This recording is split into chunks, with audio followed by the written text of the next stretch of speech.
Welcome to Empath Unplugged, a frequent release podcast of raw and philosophical reflections on well-being, love, and the meaning of life. Brought to you by your host, Esther Bertram, founder of The Insel, a rejuvenation island and community for empaths. Expect topics such as philosophy, psychology, art, culture, spirit, science, holistic health, and the occasional beach fire song to be part of your wonder ride to your oceanside escape. It's time to breathe in the salty air and bask in the soothing warm sun to relax, reflect, and vibe along with a fellow empath to rejuvenate. Hello listeners, welcome to Empath Unplugged. This is episode number 4, brought to you from the rainy Insel again. It's grey skies, but it's a lovely day to go inward and reflect and rug up in a beautiful snuggly white fluffy blanket, which I am right now. And I'm going to talk today about the topic of when is it safe to open up to somebody. Now, this is a topic that I find is quite important, especially when we're an empath, because by default setting, we are often open to everything and everyone. We have big open hearts, and a lot of our journey is about utilizing that openness and working with it like a full strength rather than being so open that we get pulled into all kinds of situations that we can then end up not really thriving in our best version of ourselves. So what today's podcast is about is a few safety mechanisms that could potentially help when deciding if it's the right dynamic to get into with somebody. And yeah, I'm going to just first jump in and talk about why I feel it's really important, and especially for empaths who have been through trauma growing up. I think we have had enough trauma. Those of us that have had situations that were very testing, and often that actually leads to you becoming an empath because you're on high alert. I think you learn it's like learning a dance. It's in your body memory, and you may have been around challenging situations, and when you're just a teenager or even in your 20s or 30s, it can happen at any age actually, and you are invited into a relationship, unless you want to learn new dance steps, often you do the dance steps that you may have known from the past because it's in your body somewhere. So I think that it's very important to heal from that trauma and waltz with partners that are mutually beneficial and help you to thrive. So this podcast is going to help, hopefully, just with a new perspective of some things you could potentially do to just have some safety checks. Because the worst thing we can do is accidentally end up in what I call a tanglation that is not good for your highest output of the best version of yourself you can be, because you're so tangled up in other things. And a thriving empath is somebody who is so powerful. I love meeting thriving empaths because I feel like they're like beacons of light, that because their heart is so connected and open, yet they have learned what it is to have boundaries. They have been through their own hero's quest of trials and tribulations. So they have that wisdom that they're able to give back to the world in a really beautiful way. And I just love seeing that process when I have some empath friends who actually are coaches, and they're able then to help other empaths. It's just a beautiful thing because you see them shining and you know what they've been through, but it's not an easy path. And yeah, that's why I want to create this podcast, because I wish I had a podcast when I was working out some of these things 20 years ago. So the question of when is it safe is it's $1 million question really, because I think it's never, occasionally it would be 100% safe. But I think in love, I don't know if it's ever safe, because even if it's safe for you, it may not be safe for your partner, because you might break their heart and you don't want to do that either. I think that with all love and life, there are risks, but what we can do is we can mitigate them, and we can just make it maybe less risky by choosing the right time or preparing better before you go into something with someone. And the problem for empaths particularly, I'll go back to my 1, 2, 3 theory. If you don't know what the 1, 2, 3 theory is, it's a theory I created in my 20s. Have a listen to the earlier podcasts. I go into it, or go to the123theory.com, and it explains a bit more there with the book that I'm writing. But empaths are quite often by default 2, 1, 3s. So 1 is yourself, 2 is your loved ones, 3 is the rest of the world. A 2, 1, 3 puts others before their own needs. Or a 3, 2, 1 puts their cause or their mission before their loved ones or themselves. So it's even more important for us to be wise about when we're choosing whether it's a safe situation, because usually an empath is a 2, 1, 3 or a 3, 2, 1 until you become a thriving super empath when you're a 1, 2, 3, which is a big challenge, but we all get there in the end once we do self-work. When you're still a 2, 1, 3, it's even more important to be safer, because you can spend literally years and years and years of your life in tangulations that are not good. So, and I won't mention with narcissists, but that's a common thing. Well, I just mentioned it, but that's a very common thing, and something that can sometimes be avoided if you just have a few parameters around that you can kind of checklist, so you don't just get drawn in.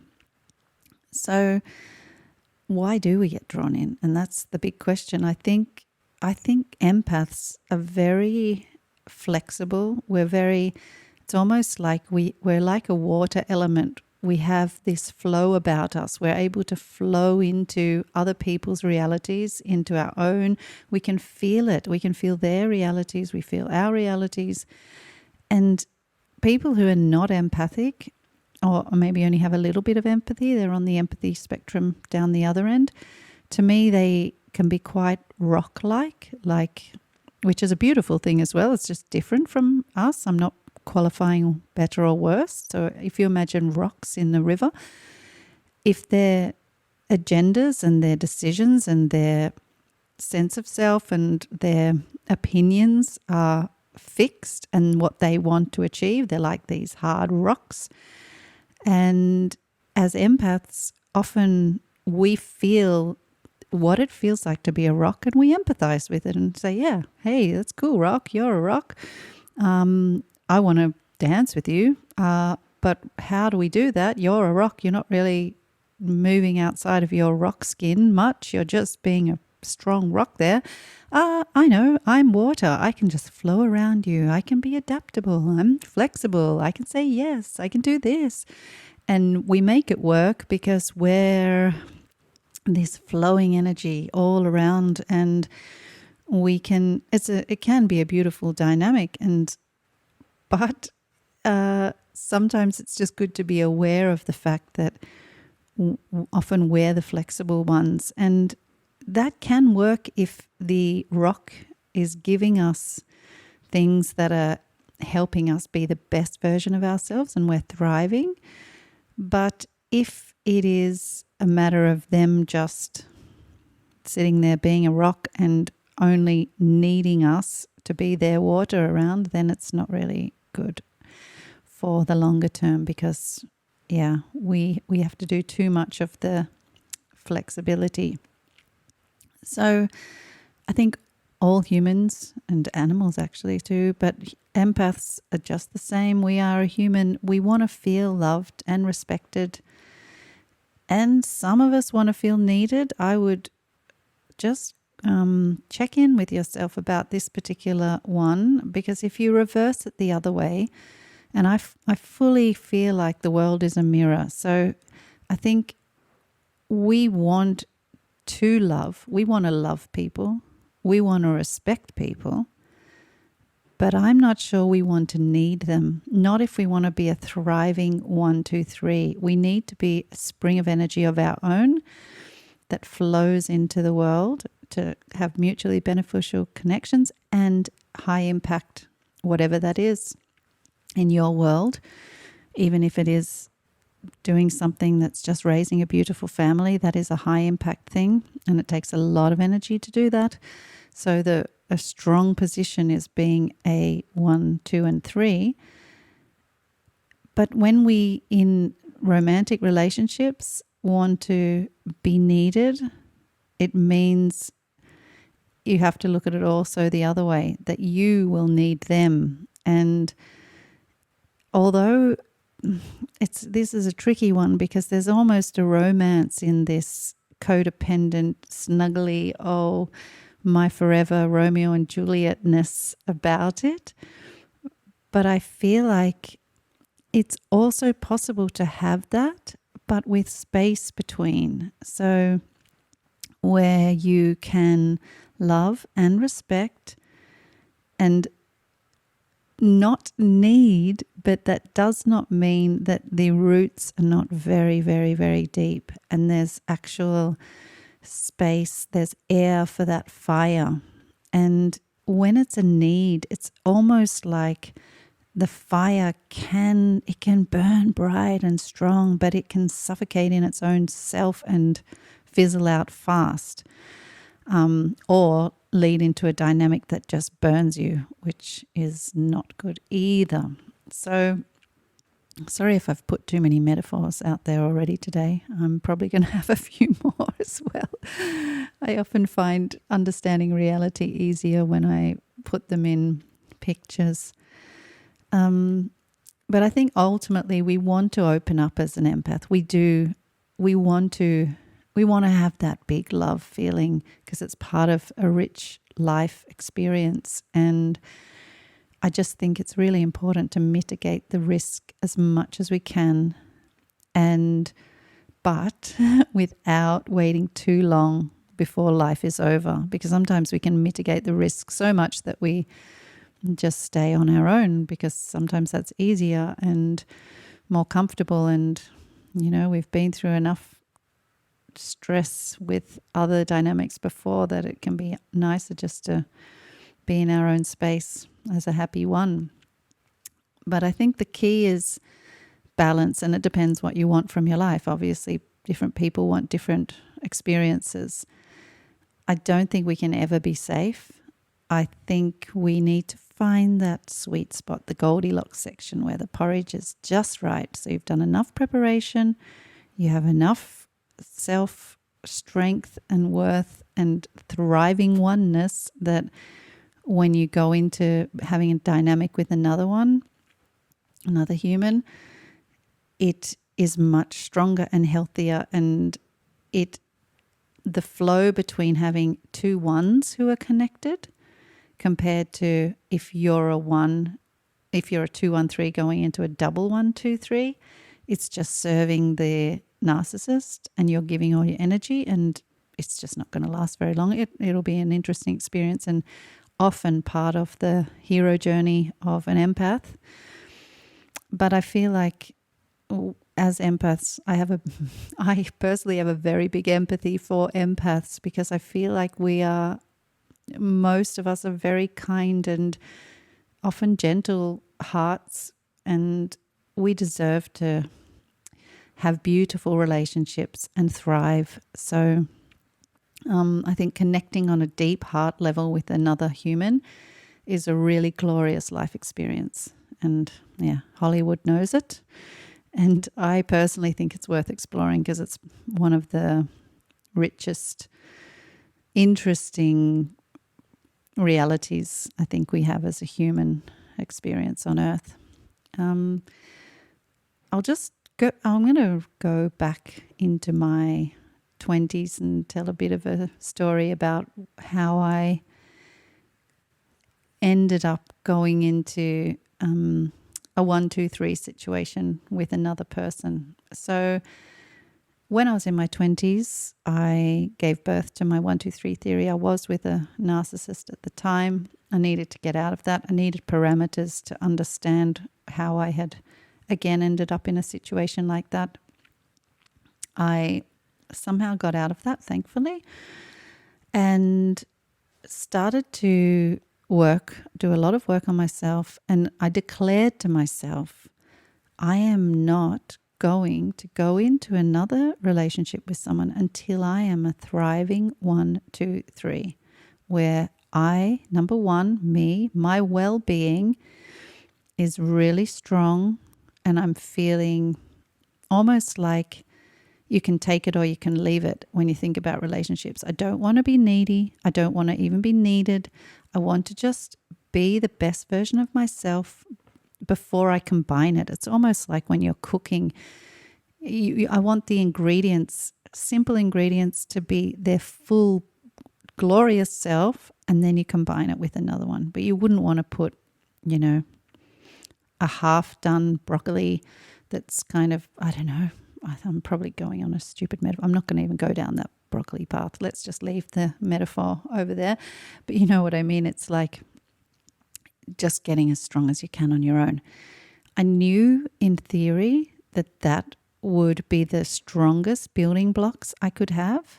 And I did not want to repeat another situation where I'm just giving, and the partner is taking and taking and taking. And my life is this mental hamster wheel of going around trying to analyze it and understand it. And I had no energy left for my work, the thing I really want to do, which is contribute to the world. So I put in these parameters with the theory and I declared it to myself, and I stuck with it. And it's often in life that once you make a clear intention and start doing something, you think maybe it's going to take years and years. But I think the moment I started really getting my head around it, it almost just clicked into place, and I started feeling really good in my different domains of my life. So there's another theory which I might actually get to in this podcast, which is how to be a strong one. And this theory was also born at that same time. It's the sister theory of the 1-2-3 theory. And it's called the 5-finger theory. That's how it started. And that's what I started implementing then on how to be a 1-2-3. I will go into that further in another podcast because there are so many tangents and depths of the theories. Even though they're very simple, there's a lot of applications you can use them for, and they deserve their own exploration. But I will cover it briefly in today's one.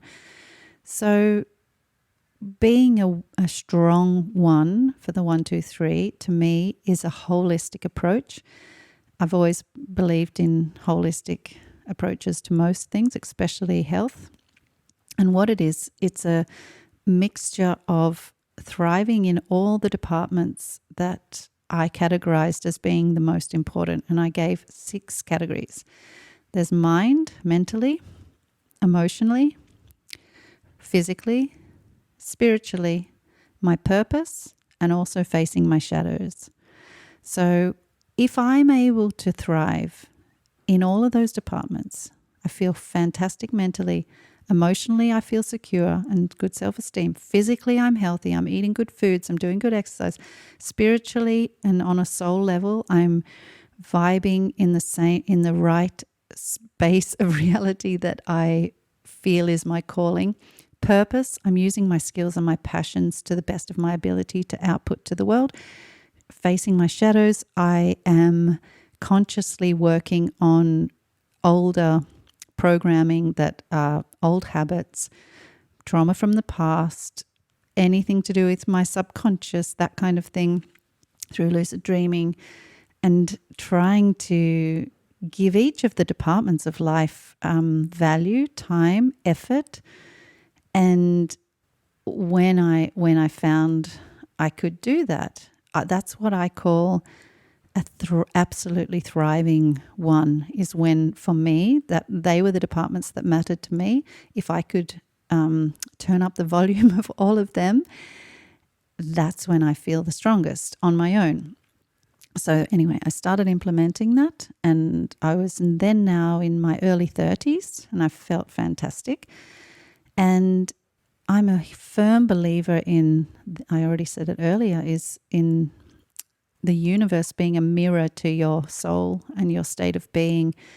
Often I find that's why I do a lot of positive intentions and working with how I feel in my subconscious, bringing into the conscious, and then having it mirror externally. So, and working with intentions and positive affirmations and things like that. And when I was able to really do that for myself and feel it in all the domains, in my theory, I thought I will find another human who is doing that for themselves, who is mentally strong, sharp, emotionally, they understand themselves, and they are almost contained, physically thriving. On a spiritual soul level, they are following their calling, they're in tune with the universe. On a purpose level, they're using their skills and their passions, and they are also facing their shadows. So they're very aware, they're emotionally intelligent due to the self-work that they do.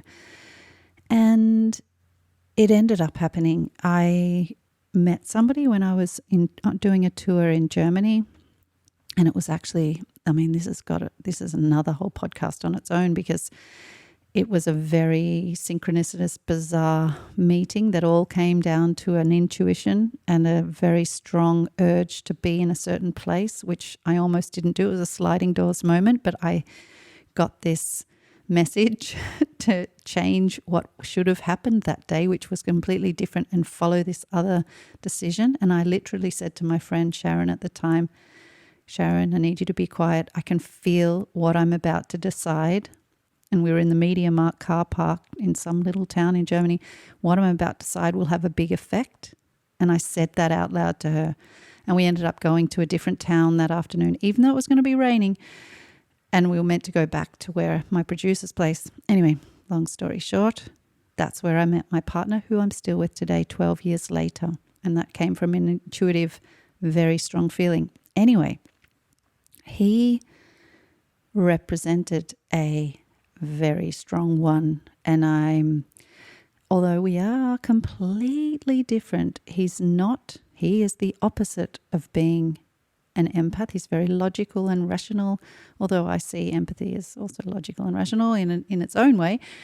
We're like yin and yang, salt and pepper, day and night. I think that's why it's lasted, and it does give it each of ourselves so much, because it's the opposites combining, although it brings its own challenges. Obviously, it's hard sometimes having such difference.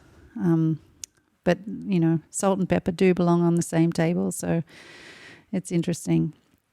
Anyway, it ended up, my theory came true, and I've been exploring then this dynamic of having a relationship with another 1, 2, 3. So we've been successfully being 1, 2, 3s together for the last 12 years. And so this is another reason why I can say confidently that my theories work, because it wasn't just a random idea. I'd had thought for quite a long time, and then I put in the work it took to actually live the theories and then be able to experience what it's like once they're implemented. And I'm here today that in a world where my 1 is strong, my 2's fantastic, and I love my friends and family. My 3 is now flowing like anything. I'm giving back to the world because I have all this extra energy of creating the community, writing books, writing music, helping run a music company. Anyway, it's not to brag, by the way. This is just to exemplify that when you do get that order in order, life can just flow quite easily. And I feel like I'm living proof of the theory and practice. And it's not a finished project. It goes on. Every day is self-work. I don't think you ever arrive anywhere. But if I compare how I was living when I was in my 20s as an unconscious empath, just an intuitive empath getting swayed around and in tangulations and not trying to make sense of all my intuitions and my lucid dreams and my prophetic dreams. Like, there was so much going on that I just didn't understand, and I needed to find a way to make sense of it all and get some kind of order in and find a way to work with the energies and the skills that I seem to be generating and receiving in both ways. Anyway, so that's a bit about where it came from. Now I want to give you some maybe takeaways of what you could do to self-check yourself if it's safe to go into a relationship. Now, I've spoken in another podcast about the ACE, A-C-E. I'm going to use it again today. It's very helpful because it's almost like, you analyze the situation, you make a plan, and then you do an action. And that's a common thing to do for me when you're facing any kind of topic. First you analyze, then you make a plan, and then you put it into action. And that's what I think we can do with this particular situation. So when you're facing the issue, the question, is it safe to go into, to open up, to truly open up to somebody?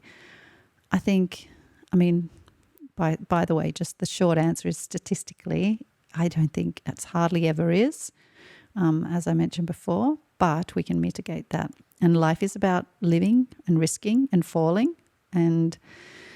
But my absolute answer, the shortest answer is, I think you know this already. It's in your guts, know the truth. And I think that's beyond what your mind or your inner narrator tells you. I think as empaths, we know deep within us more than anything I can tell you now, more than my ACE plan or more than a counselor, more than the world. I think deep inside yourself, you know that. And this is the trouble. I think that we want to believe other things in our head. Maybe our Hollywood program self wants to tell ourselves a story. Oh, he's the perfect, or she's the perfect, or it's just, yeah. I think the other thing is all the voices from everybody else, they want that for you, or maybe your father or your mother wants that for you. And there's so much noise going on in our heads that the biggest struggle we face as empaths is finding that quiet and tuning into our inner gut that's beyond our own head, that's beyond everybody else's feelings and thoughts that we feel into, and tuning into there.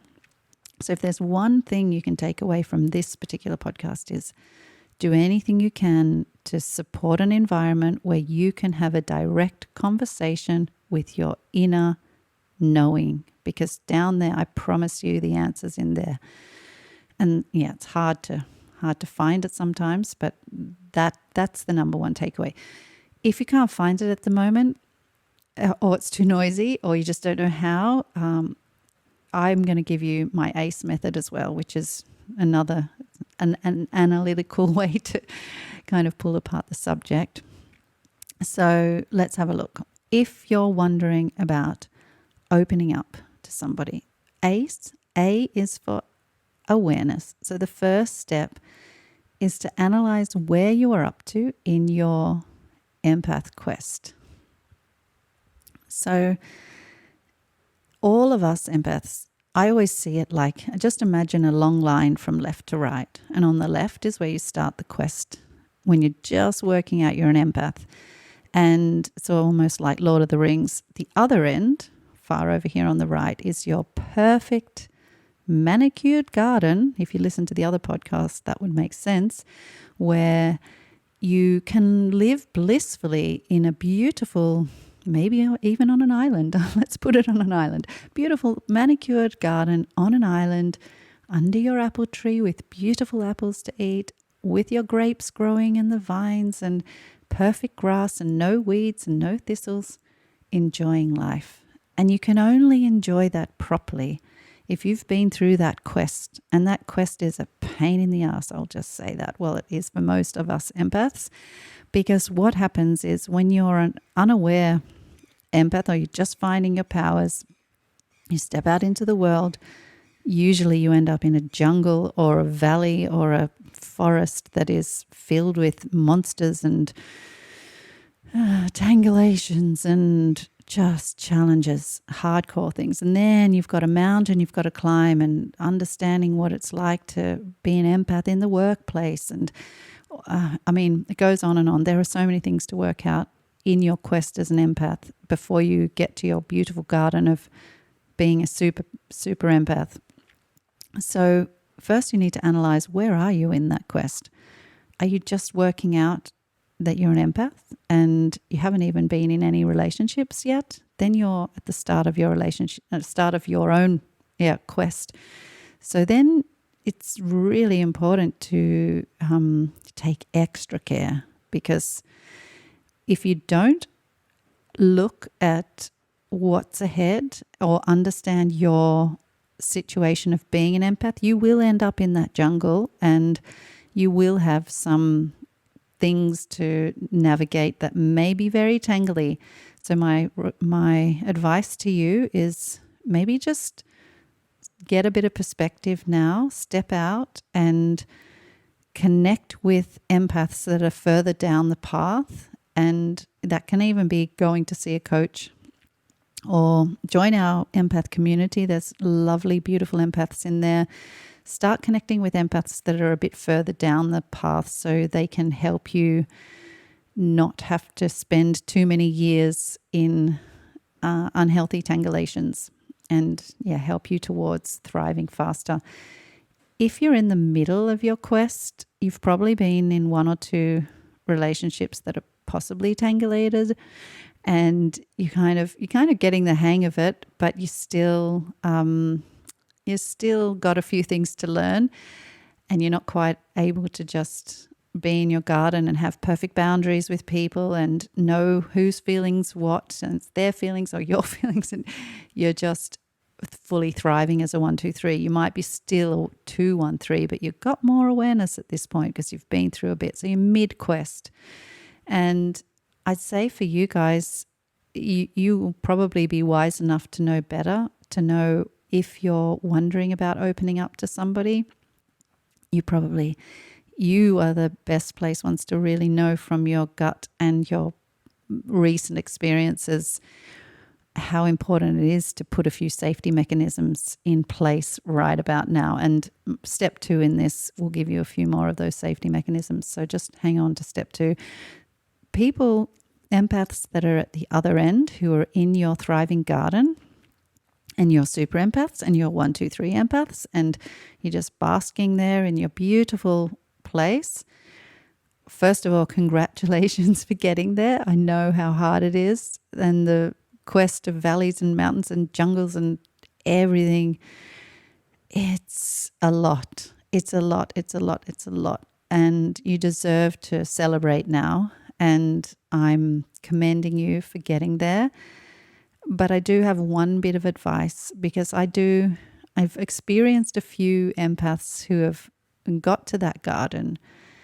And I would advise that you just check in with yourself. If you've decided to be in that garden and never have a relationship again, you just want to be a 1 and a 2 and a 3, but with just friends and family, and you don't want to have a relationship anymore because it just reminds you of those valleys and jungles that were just a really big, annoying part of your life. And I just want to ask you to check in if you're jaded from that, or if you could stay open. This is the romantic in me, by the way, just waving the little flag of romance, because I think that you might be down at the markets and, you'll see someone and they get that little glimmer in their eye and you just think, oh God, you might get that feel, but then you shut it down immediately because you just remember all those trials and tribulations that got you where you had to go through to get to your garden. Just maybe my advice is remember life is short, and you can, if you invite them into your beautiful garden, maybe you can see them more like a fire pit in the middle, and every good manicured garden deserves a little fire pit because fire and flame and passion is a beautiful part of reality and it keeps you warm on cold nights. So just that's my little romantic flag. Obviously, everybody should do what feels right, but I know that sometimes the pendulum can swing so far that when you've done so much self-work and you've been through too much crap in the past, your pendulum swings that way and you've got your life in order and you just go, I don't want to risk losing that or going back to the bloody quest. I'm happy now. And yeah, I think that's fantastic as well. But yeah, there's still some Hollywood movies to be made. Maybe I'm deluded. Maybe I am deluded. Just keep your eye out for that little twinkle in someone's eye, because it might be some of the most lovely experiences you have, especially when they're another 1, 2, 3, and you can both be 1, 2, 3s together. Anyway, I like writing songs about that. So let's step on to step 2, calibration.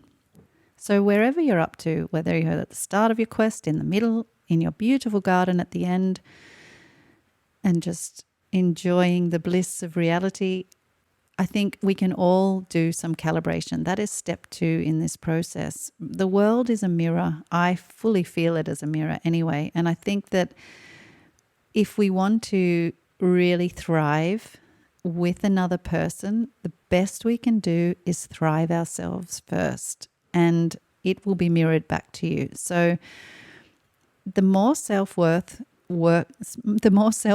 we do, and self-worth is a part of that actually, is the more that I think that comes back to us. So any of you that are wondering if it's okay to do well-being work for yourself, hopefully you're not wondering that, and know 100% it is so important. And don't feel guilty ever if you're giving yourself time and space and energy and love to nurture yourself. And I would love it if that's why I built the Insel, a rejuvenation island for empaths, because I just see too many empaths still not giving themselves enough. And I would love to see every empath just loving themselves and nurturing themselves as strongly as they can, because they're going to be the best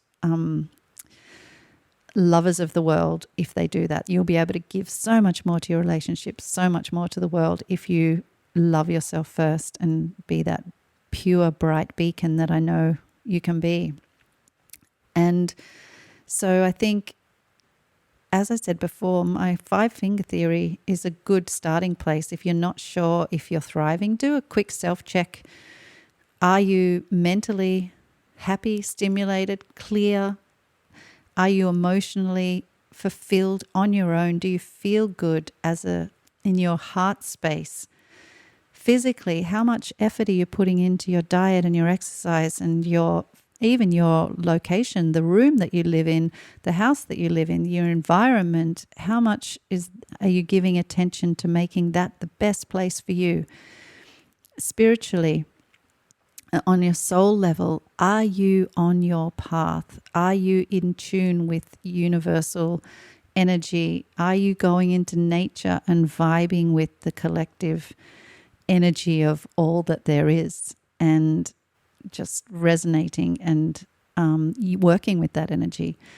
On your purpose level, are you living the output career to the best of your skills and passions? Because they are unique to you, and you can offer the most when you align your skills and your passions and give them to the world.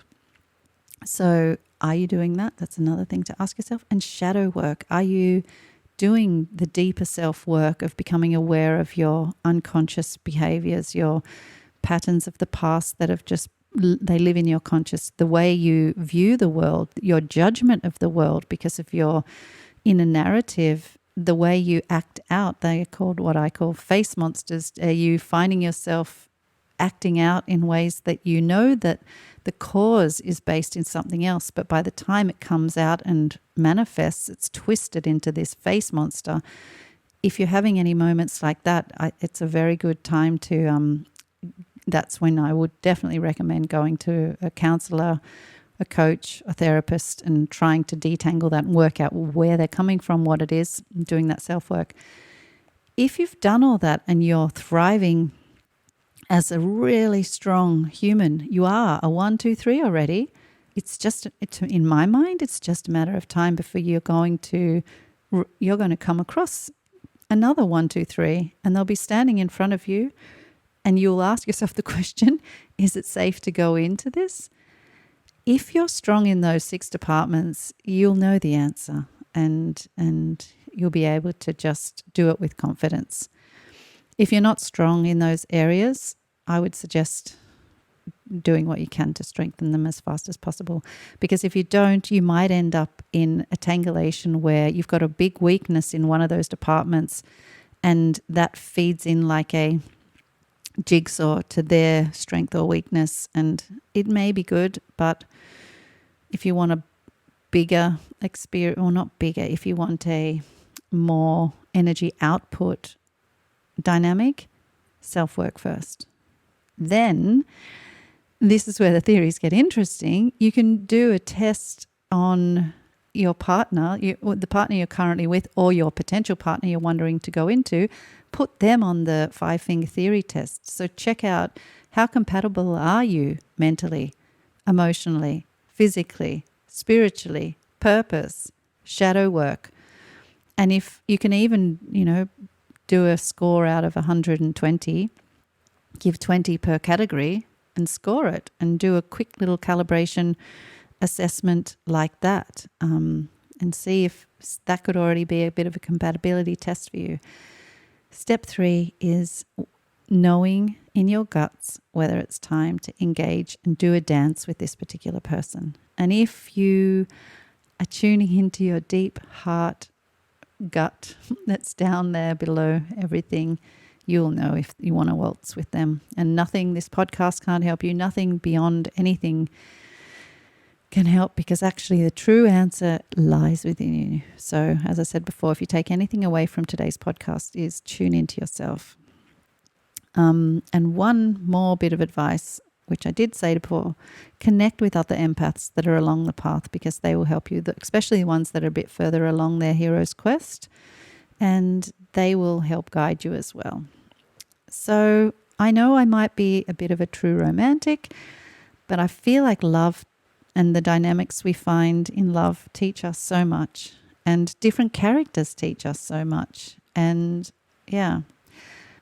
So if you don't want to waste years of your precious life in dynamics that don't serve your highest good, I highly recommend doing self-checks. And when you've got these safety mechanisms in place, you will get through your hero's quest faster, because I think the ultimate is to get through that part of life as an empath as fast as possible, because it gives you the most amount of time then in your beautiful garden. And I know they say the journey is the process is what you should enjoy, but in this metaphor, as an empath, I think getting to the point where you're thriving 1, 2, 3 is just so lovely, because then you can enjoy your garden, you can enjoy your life, you can have a fire pit and dance around it naked and just sing to the moon and spend your time doing that, rather than slaving over another mountain climb or battling some thing in the forest, which, yeah, that's fun for a while, but I think it's head over to the garden. You're probably going to you can invent new quests inside your garden as well. So I say go for the garden. Anyway, I think I'm going to leave you with 2 things. First, I'm going to give you a poem, and this is from Khalil Gibran. It's on marriage. It's a beautiful poem that I discovered when I was in my 20s, actually. I'm just going to read part of it, actually.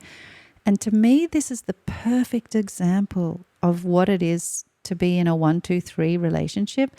So this is another way you can do a self-check guide, is if you're already in a relationship, if you listen to this poem and you feel like that's what you have, that's wonderful. It means you're in a really, I think, from my perspective, by the way, everything in this podcast is just my perspective.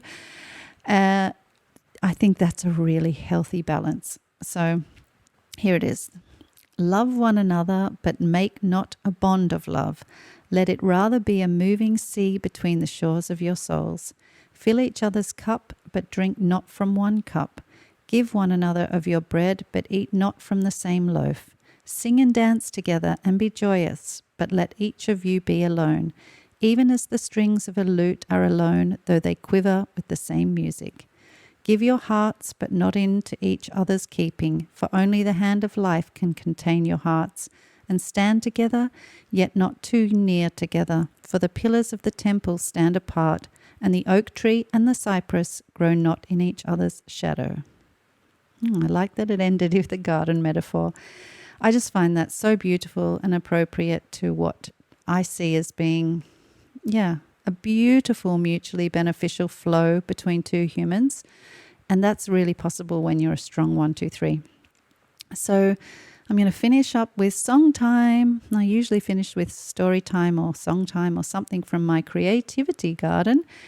So when I first arrived at the garden of love that I arrived at 12 years ago, I'd been through my long quest, multiple relationships that were unhealthy, a couple that were really nice. So I'd had about 3, 4, 5 long-term relationships from when I was a teenager to when I was 30. So I just was a serial monogamous that went on, usually for a few years each, all interesting in their own way. A couple of that were very challenging, but it was a big quest. After I'd arrived out the other end of all that, I decided to become a 1-2-3. I started working on becoming a 1-2-3. I wrote a song with my really dear friend Charlie. He's a guitarist, and it's called Lily's Debut, and it's about getting to that point where you're ready to trust again and open up after all the trials of the past. And I like lilies are beautiful because they grow from the swamp. And to me, the swamp is life and quests, empath quests, but they still retain a purity. And although it's maybe never 100% safe to open up to somebody, I think lilies intuitively know they were born to open up, and they still do when they sense the time is right.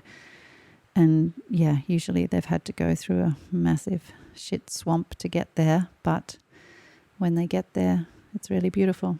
So I'm going to finish today with Lily's Debut.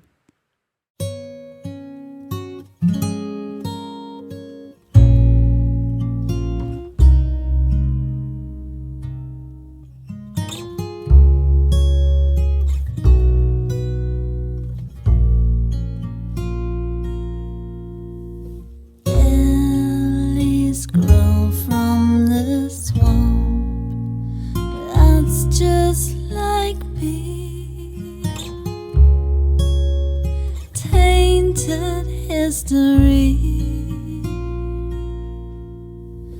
Lilies grow looking pure.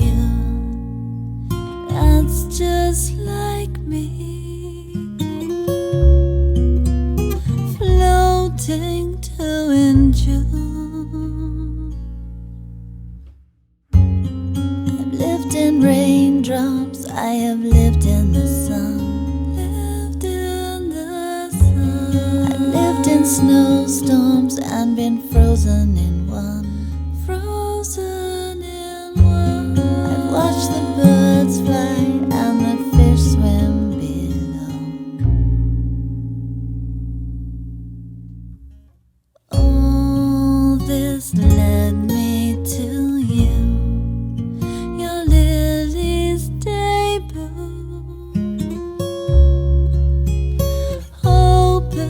just for you.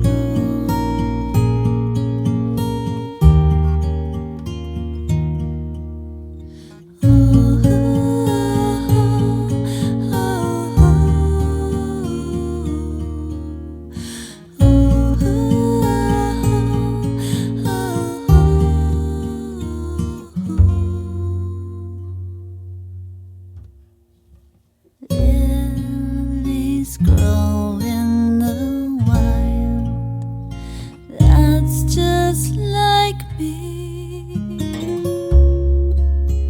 Since I was a child,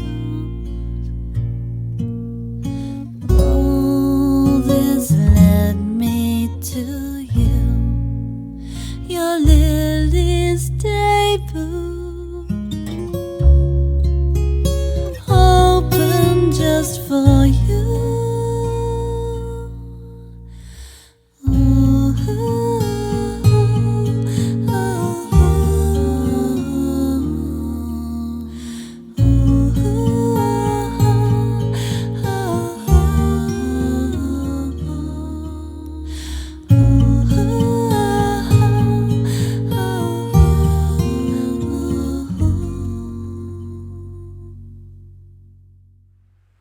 That was Lily's debut from my album The Tea House that I wrote together with my friend Charlie.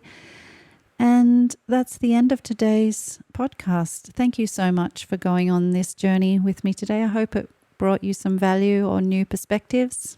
And I look forward to exploring the universe, love, life, philosophy with you on another episode.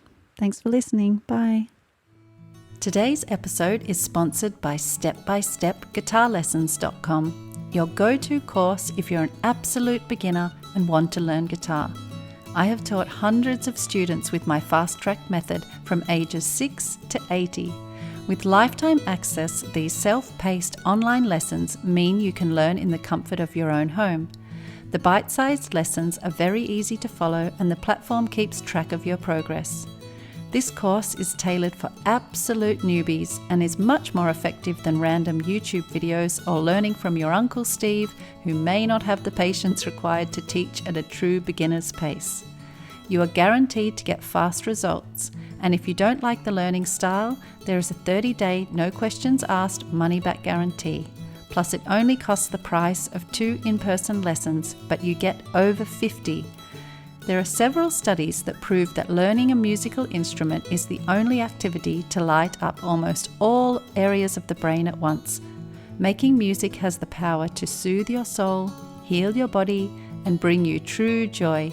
Not to mention, if you've always wanted to be a rock star, learning guitar is your ticket to do so. So if you're ready to learn or want to gift it to a friend, head over to stepbystepguitarlessons.com and enroll today. You've been listening to Empath Unplugged, a frequent release podcast of raw and philosophical reflections on well-being, love, and the meaning of life. Brought to you by your host, Esther Bertram, founder of The Insel, a rejuvenation island and community for empaths. For more information or to join the community, head over to theinsel.com, theinsel.com. If you have found value from this episode and would like to become a patron to support future episodes and gain access to exclusive content only available to patrons, head over to empathunplugged.com and sign up to be part of the inner circle. Thank you for listening. Have a beautiful and rejuvenating week. Till next time, bye-bye. How does it feel to hold this heart of mine? How does it feel?